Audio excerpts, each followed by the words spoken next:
Hey everyone, this is John with 1732 Streaming's Freedom Circuit. So we're going to go ahead and go over a bunch of updates here, try to get you guys informed and carry on with our day here. If you don't mind, do me a favor, like and subscribe. You can follow us at 1732 Streaming on Rumble and on YouTube. And we'll also be on Streaming John on Facebook, where we'll release just a part of the episode. But to watch the full episode, you'll have to go onto Rumble and YouTube. And if you also don't mind, guys, do me a favor, drop some comments. That really shows engagement. You can, I do a lot of engagement on Facebook, but you can comment on Rumble, YouTube, any of that, and I'll try to get back to you as soon as I possibly can. So let's go ahead and go over what we're going to do today. Today, we have a bunch of updates. So let's see here. Let me pull them up here real quick. Sorry, guys, one-man show. Let me pull up my list. All right, so we're going to go over the SNAP benefits update here. We're going to go over the tariff update and the president's request to release the Epstein files. We're going to go over that as well. And here locally in Virginia, we have a update on a serial killer that happened back, I believe, in the 80s, but we'll go over that here a little bit too. And if we have time, I'd like to go over something that I kind of just ran across here lately. I've known pretty much my entire life that the framers of the Constitution had some inspiration from the Bible. But I had no idea how much. So I kind of fell into that by watching something with Charlie Kirk, and it just kind of took me down the rabbit hole. So, if we have time to do that today, we'll go over that. But if not, then I'll do it on another episode. But I think that's some really interesting stuff, and I'll at least let you know where you guys can go and look at that and kind of see it for yourself. So let's go ahead and get started here. Let's just roll right into it. Let's go into the SNAP benefits. So all SNAP recipients must reapply due to the new policy changes with stricter work and eligibility requirements now in effect nationwide. So that says now in effect nationwide. It's actually not in effect right now. There's not a timeline that has actually been posted on that. But the Trump administration has revealed plans to make all current SNAP recipients reapply for their benefits in an attempt to prevent fraud.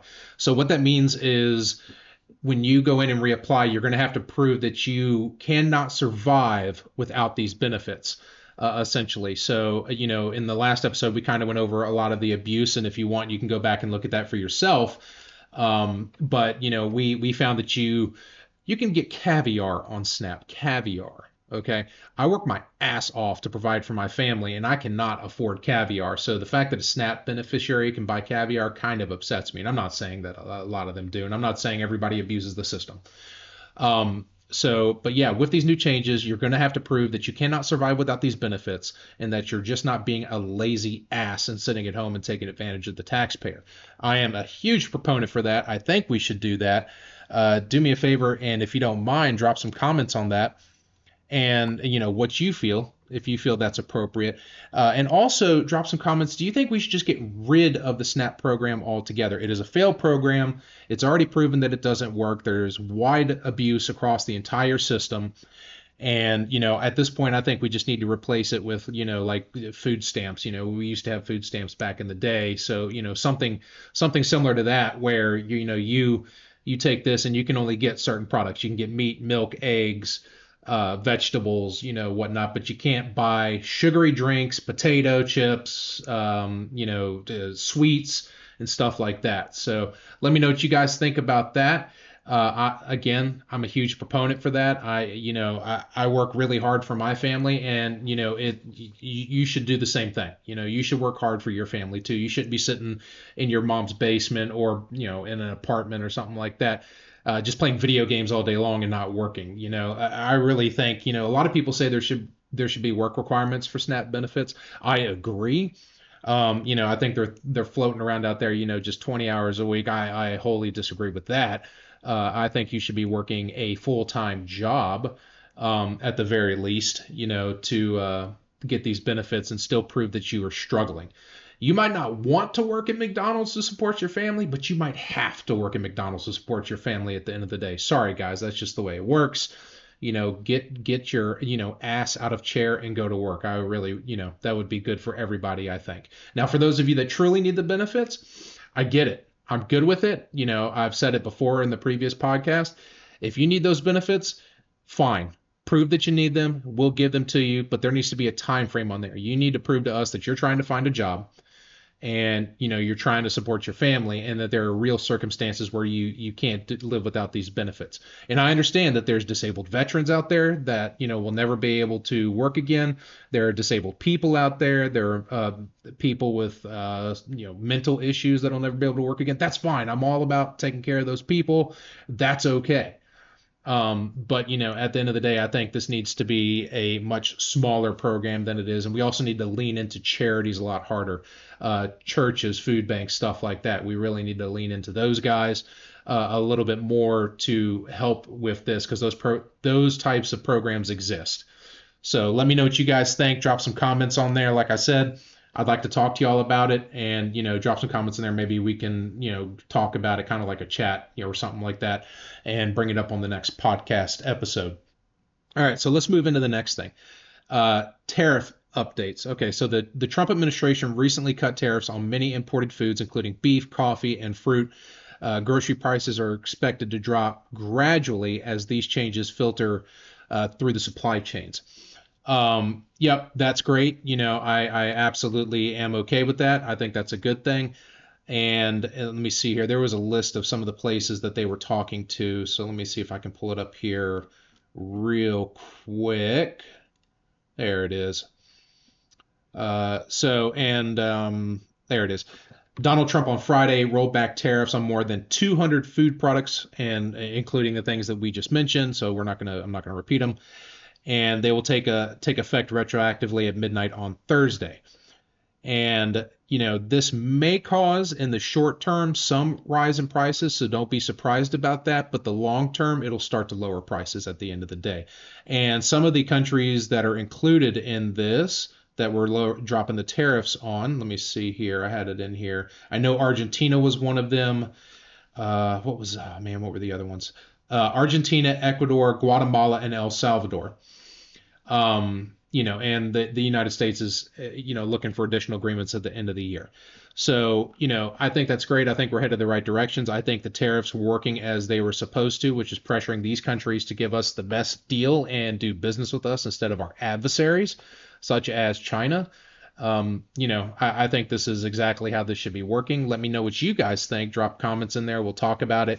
What are you guys seeing in your grocery prices?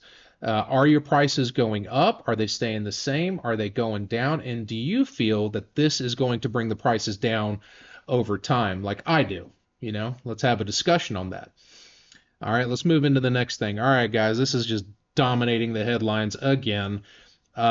The president requests that the Epstein files be released. He made that request. And, it's kind of a reversal of what he was saying earlier. Don't release the Epstein files. And here, let me just do this video clip for you guys here real quick. There's my show notes there. Here we go. Files as we try to get to the bottom of all of this, and we'll be talking in a moment with Wendy Benjaminson. We'll bring you back to the Truth Social post. This hit on Sunday, as he said on Friday night aboard Air Force One to the fake news media, as he writes here, House Republicans should vote to release the Epstein files because, he says, we have nothing to hide. And it's time to move on from this Democrat hoax, he writes, perpetrated by radical left lunatics in order to deflect from the great success of the Republican Party. All right, so there you go. President Trump is now asking for the release of the Epstein files. And some of the things out there that I actually do agree with. Today, let's see, what time is it here? It's Tuesday, 1:18 p.m. So the House is expected to vote on the releasement of the Epstein files. It'll probably get through the House, but if going from there, we don't know. A lot of people are making the comments that the president's kind of playing 4D chess here and he's kind of messing with the Democrats. I actually agree with that, because by having these votes here, everybody's saying release the Epstein files, Democrats saying release the Epstein files. Now you're going to force them into a vote and put on paper and on record whether they want to release the Epstein files or not. And I think that's going to be pretty telling. At the end of the day, you're going to, I could be wrong, but I think you're going to see a lot of Democrats, vote no on releasing the Epstein files. And when that list comes out, I think is when the real show begins. At the end of the day, the president can just release the files. I think he can do it by executive order. But I think that they're kind of forcing people into this vote because that's going to tell a tale. That's going to tell a story. Who has something to hide? We've already gone over the Epstein files in the last podcast and how, they're just trying to gaslight you, into believing, Orange Man bad. And, there's already proof out there that he has absolutely not participated in anything illegal. And in fact, he was helping the investigation. He kicked Epstein out of Mar-a-Lago when he had a membership there once he found out what was going on. President Trump helped with the law enforcement. I think it was FBI. I'm not 100% sure. There's testimonials from the agents in charge that said that President Trump was helping with the investigation, even let him set up at Mar-a-Lago because Epstein had a property near Mar-a-Lago, so he let the FBI or whoever the investigating force was. I'm sorry if it's not the FBI. I could be wrong. Let them set up there and essentially not spy, but investigate Epstein from Mar-a-Lago. Gave him a kind of a base of operations. Does that sound like a man that had anything bad to do with all these horrible things that Epstein was doing? Now, of course, President Trump knew Epstein. Of course, there are pictures of President Trump with Epstein because Epstein put himself in positions where he could get with all of the rich people on the planet and, get these pictures. And of course, he had interactions with them. If you're rich and powerful, you had interactions with Epstein. What's important to know is, interactions versus participating are two different things. And, take the blinders off, take the mentality of Orange Man bad out of your head and actually look at everything that's been released and, put yourself in a neutral position. And, you'll see that the president did nothing wrong. As a matter of fact, he was a help to the investigation at the end of the day. I mean, President Trump, I think we all see at this point, doesn't care what people think about him. So that's kind of my take on the Epstein files. What do you guys think? Drop some comments if you don't mind on that. Do you think that he's playing 4D chess here and he's trying to move the Democrats into a corner and make them vote on this because he's trying to expose, other people that might have actually been involved with Epstein on the Democrat side and even the Republican side? Or do you think he's just trolling them and messing with them or something like that? Again, I think it's the 4D chess aspect. I mean, if we see anything, we know that the president is usually 5 steps ahead of most people when it comes to most things, not all things. So yeah, that's kind of my take on the Epstein files. Let's see here. What do we got next? Oh, okay. All right, cool. So this is where we're going to get into the Virginia serial killer. And let me just go ahead and run this little clip for you here. This clip is run by a local news agency here in Virginia, so all credit to them. And let's pull it up here. Files as we try to... Sorry about that, wrong one. Powell was just 18 years old when she disappeared from Gloucester County nearly 37 years ago. She was later found dead near Craney Island in Portsmouth, but police never found her killer until now. This morning, we met with Virginia State Police in Suffolk as they revealed the man they believe took Powell's life and his connection to another notorious set of murders in Hampton Roads. I'm John Hood in Suffolk, where Virginia State Police on Friday identified the murder suspect in an almost 40-year-old cold case in the death of 18-year-old Lori Ann Powell, who was last seen in Gloucester. Police have identified this man, Alan Wade Wilmer Sr., as the suspect, and Wilmer is also the suspect in 3 other murder cases. Full of life, witty, smart, and beautifully herself. A true firecracker. Loved ones of Lori Ann Powell remember the 18-year-old before she was murdered back in March of 1988. All right, so I find serial killer cases to be interesting, and the fact that we have one in our own backyard here in Virginia, just piques my interest. I watch tons of documentaries on serial killers, stuff like that. And so what's interesting about this is that this individual, excuse me, in November of 2025, Virginia authorities identify Alan Wade Williams Sr. as the perpetrator of several 1980 cold case murders, including those of the one we just watched, which was Laura Ann Powell, and then David Nobling, Robin Edwards, and Teresa Lynn. After new DNA evidence brought a breakthrough decades after the crime case. So this, I mean, our technology is just expanding every single day, and the fact that they could do this 30 some odd years later is absolutely amazing to me. And they even said in a statement. Let me see if I have it here real quick so I can pull it up. Let's see. I thought I had it, but I guess I don't.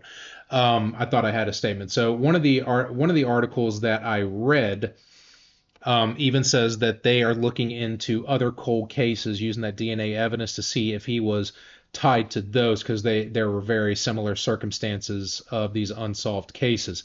So here we go, guys. In Virginia, in our own backyard, looks like we might have a serial killer from the 80s. Now, this individual is already dead. He died, I believe it was in 2017, and he never served time for any of these murders. So I believe he was a suspect, but he ended up dying before they could do anything about it. So unfortunately, this man, will escape justice in this, but maybe there can be some closure for the families. But I'm going to keep following that and provide updates to you guys. I just have this little lingering feeling here that we're going to find out that there are more cases, and there might be a few more than just 4 people this man killed. So I just thought that was really interesting. I wanted to go ahead and share that with you guys. Let me know what you guys think about it, or if you have any comments. And hey, if you live in another state, do you guys have a serial killer that you want to talk about? I mean, that's again, I find that fascinating. Just it's the reasons that humans can go that route just boggles my mind. I just don't understand it. It's not anything that I can't even perceive that. So, all right, so let's see here. All right, let's just do just a quick thing here. Let's go into, let's see here. All right, so let's just have just a quick discussion, and I'll try to go into a little bit more because we're coming up on the time limit here of the show. How the Bible tied into the framework of the Constitution. So I was doing some research. I actually watched a clip on, I think it was Instagram, and it was Charlie Kirk speaking to an individual who said he was a Christian, which I believe it. I mean, I believe he was a Christian, and he said something along the lines of, how can you be a Christian and also participate in politics, indicating that Christianity should have nothing to do with politics, because we have separation of church and state. And Charlie Kirk responds with, well, the Bible does actually perceive lay out politics. It absolutely has politics in mind, and it actually lays a foundation on how you should, govern. So I thought that was interesting. I knew that there was always something there. Growing up, I knew that the founders had some knowledge of that, and that some of it did show up in the Constitution. I just didn't know how much. So if you go into the book of Deuteronomy specifically, it lays out Moses coming down from the hill, speaking to the people. He tells them how to govern by, having leaders, leaders of your tribes, and them all coming together and help governing the people. There's a talking of self-governance in Deuteronomy as well, which is, a concept that I truly didn't know existed until the Constitution. So that this happened this is the Old Testament, so well over 2,000 years ago. Actually, I think at this time frame, it might have been, I don't know, 2,500 years ago or something like that. And, I could be way off. I'm still doing research into it. But the fact that something like this existed back in ancient times, that's just amazing to me. They also speak about how important it is for borders of your nation, essentially securing your borders. You have to protect your land and stuff like that. These things are in the book of Deuteronomy, and I just found that incredibly fascinating. And for those people out there that say, Christianity did not have a big part in the founding of our nation, well, listen, go read the book of Deuteronomy, and you will find a lot of things that tie into our Constitution. So I just want you to keep in mind that a lot of our freedoms and our rights come from Christianity. They don't come from Islam. They don't come from Buddhism. They don't come from, whatever religion is out there. They come from Christianity. These are Christianity concepts that didn't exist until Christianity, and then later came into our Constitution. So go back and read that and drop some comments on that. I think we need to do a deeper dive into this, and I would actually really like to do an interview. I'd like to find a pastor or somebody like that can really help me deep dive into this and maybe do an interview with me and kind of go deeper into it. What do you guys think about that? You think that's something that I should do? Maybe get a hold of a pastor or something like that and see if they can dive into it. Leave a comment. I just think it's something that we really should dive deeper into. Sorry. And, I think there's just a lot of parallels there and a lot of explanation as to why we are a Christian nation, enshrined into our Constitution. So, let me know what you guys think. And then, maybe we'll find someone that can talk about it. So yeah. All right, guys. Well, that's all I have for you guys today. I will try to get another episode up and probably maybe Friday. I don't know. We'll have to see what happens on Friday. So yeah, do me a favor, guys. If you don't mind, subscribe. I have lots of people watching my videos, but I don't have enough subscribers. So if you're on Facebook, watch on Streaming John, follow me there. If you're on Rumble or on YouTube at 1732 Streaming, do me a favor, follow me there. I really would appreciate it. I'm really trying to grow this platform for everybody.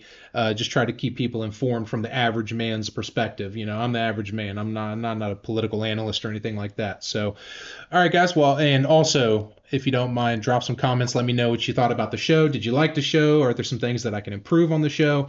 Let me know. I take those to heart. I really do. And what topics you guys would like to see or how you would like to see other formats, maybe try to bring people in and have discussions with from the other side, from the same side, whatever the case may be. So, all right, guys, well, I will catch you guys later. Do me a favor, stay safe, keep your head on a swivel, and I'll see you later. Peace.